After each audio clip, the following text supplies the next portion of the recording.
Hello students, मैं आशीष कुमार आपको कक्षा 11 व 12 की हिंदी व्याकरण टॉपिक रस पढ़ाने जा रहा हूं। तो आप सभी एक नोट्स उठा लें और ये जो मैं जितना पढ़ा रहा हूं इसको अच्छे से नोट करिए। चलिए देखते हैं आज का टॉपिक क्या है। आज का टॉपिक रस है। रस में जो अस्थाई भाव हैं, अस्थाई भावों के आज प्रकार बताना है। इसके पहले मैंने कल बता दिया आपको कि रस क्या होता है। रस के अस्थाई भाव में कितने रस होते हैं, कौन कौन से हैं, तो उन्हीं का आज मैं थोड़ा सा और वर्णन करके बताऊंगा। विस्तार पूर्वक बताना है। तो चलिए देखते हैं। अस्थाई भाव का अर्थ प्रधान भाव होता है। मैंने कल भी बताया था। प्रधान का मतलब जो सभी भावों में प्रधान हो, जो सभी भावों में प्रधान हो उसे प्रधान भाव कहते हैं। भाव का अर्थ मैंने बताया विचार होता है। भाव का अर्थ विचार होता है। और अस्थाई का मतलब जो स्थिर हो, वह हमारे अस्थाई भाव, अस्थाई विचार जो होते हैं हमारे मन में, वही अस्थाई भाव कहलाते हैं। तो अस्थाई भाव की संख्या 9 है। जो अस्थाई भावों की संख्या 9 है तो रस की भी संख्या 9 होगी। क्यों? क्योंकि जब हमारे मन में कोई रस उत्पन्न होगा, तो जब हमारे मन में कोई रस उत्पन्न होगा तो उस रस में वो भाव भी होंगे। तो जितने रस होंगे उतने ही हमारे भाव होंगे। तो रसों की संख्या जब 11 होगी तो अस्थाई भावों की संख्या भी 11 होगी। तो देखते हैं। तो अस्थाई भाव के प्रकार कुल 11 है। नंबर 1 श्रृंगार रस। श्रृंगार रस। अब श्रृंगार पहले रस जानिए और अस्थाई भाव जानिए। देखिए, सबसे पहले हमारे मन में कोई भाव उत्पन्न होते हैं। जब हमारे मन में कोई भाव उत्पन्न होंगे, जैसे खुशी के, दुख के, तो जो खुश दुख ये तो हमारा रस है। लेकिन जो भाव उत्पन्न हुए, खुशी के भाव या दुख के भाव, ये हमारे भाव हैं। जो हमारे खुशी या दुख के जो विचार उत्पन्न हुए ये हमारे भाव हैं। और जो ये खुश दुख जो उत्पन्न हुआ, जो खुशी का हुआ उत्पन्न, जो दुख का उत्पन्न हुआ, ये हमारे रस हैं। तो कहने का मतलब रस और अस्थाई भाव में आप दोनों समझ गए होंगे कि रस क्या है, भाव क्या है। अस्थाई मतलब जो स्थिर भाव होते हैं। तो देखिए अर्थ का मतलब, इनके अर्थ क्या होते हैं। देखिए, श्रृंगार रस का अस्थाई भाव रत या प्रेम होता है। श्रृंगार रस का अस्थाई भाव रत या प्रेम होता है। तो इसका अर्थ क्या होता है? स्त्री पुरुष का प्रेम। तो स्त्री पुरुष का भी प्रेम हो, स्त्री पुरुष का जहाँ पर नायक और नायिका के बीच जो प्रेम भाव उत्पन्न होता है उसे ही श्रृंगार रस कहते हैं।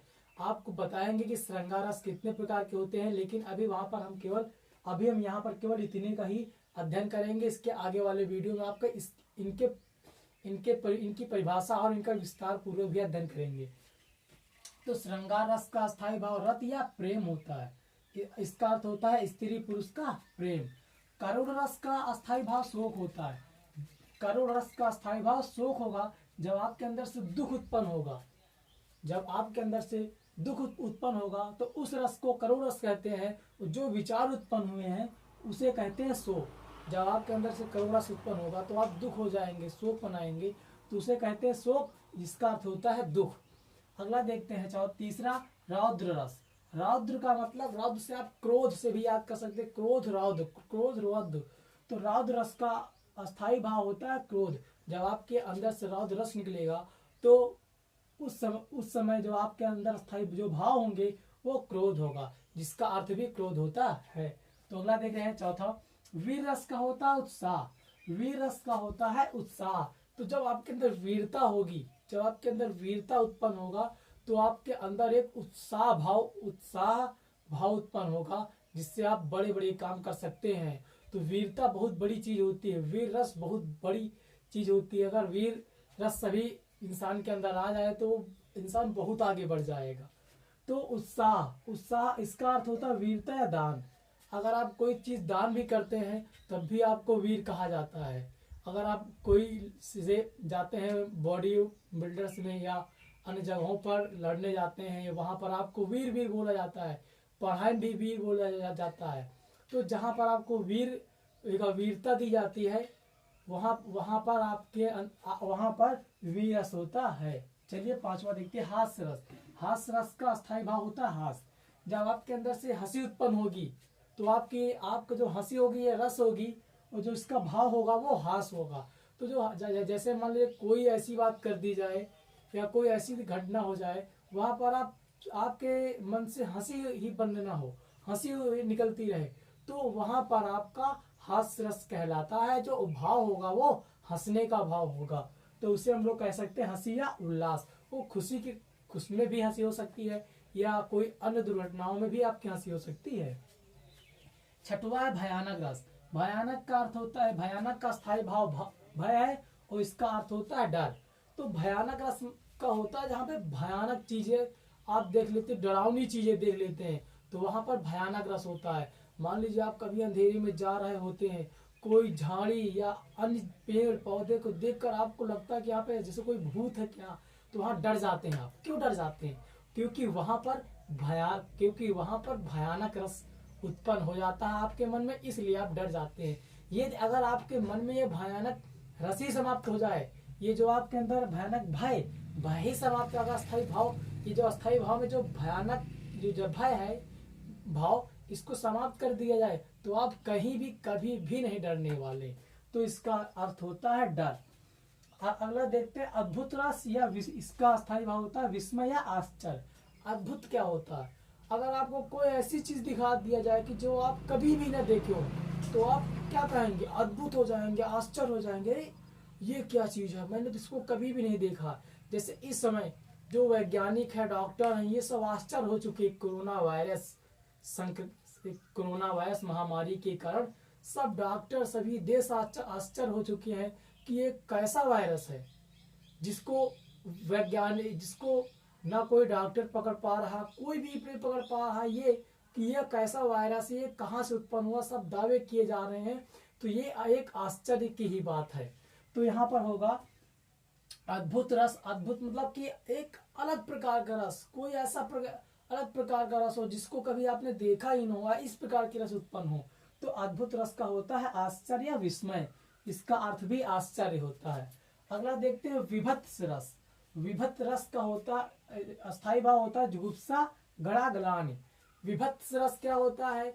जैसे आप कहीं भी जा रहे हैं, कोई दुर्घटना में किसी आदमी का एक्सीडेंट हो जाए और उसका शरीर पूरी तरह से उसमें एकदम ट्रक के नीचे जाकर खल्लास हो जाए, तो आप जब उसका शरीर देखोगे तो आपके अंदर एक ग्लानि पैदा होगी, ग्रह पैदा होगी, तो उसे ही कहते हैं विभत्स रस, जिसका अस्थायी भाव जुगुप्सा घड़ा गलान, तीन प्रकार से इसको हम कह सकते हैं। तो विभत्स रस वही होता है, इसे कोई जानवर मारा हो, काफी दिन का हो, तो उसके जब पास से गुजरोगे तो आपके अंदर एक ग्लानि पैदा हो जाती है, उसको देखने के बाद ग्लानि पैदा हो जाती है। तो इस प्रकार से जो मन में विचार आते हैं, जो मन में आपके जो विचार आते हैं, उन्हें जुगुप्सा ग्लानि कहते हैं। जो उसमें से रस उत्पन्न होता है उसे हम विभत्स रस कहते हैं, इसका अर्थ भी ग्लानि होता है।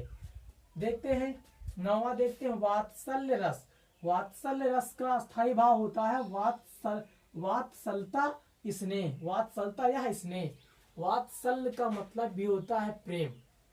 जो वात्सल्य रस निकलते हैं इसका मतलब भी होता है एक प्रकार का प्रेम, ये भी एक प्रकार का आपका प्रेम है। जो इसका स्थायी भाव होता है स्नेह। स्नेह क्या? प्रेम ही तो है। वात्सलता स्नेह, ये प्रेम कहाँ पे होता है? वो प्रेम दो तीन प्रकार के हो सकते हैं। नंबर एक तो जो नायक नायिका के बीच में प्रेम होता है वो आपका श्रृंगार, जब मनुष्य कोई श्रृंगार करता है तो वहां पर नायक नायिका के बीच में प्रेम होता है।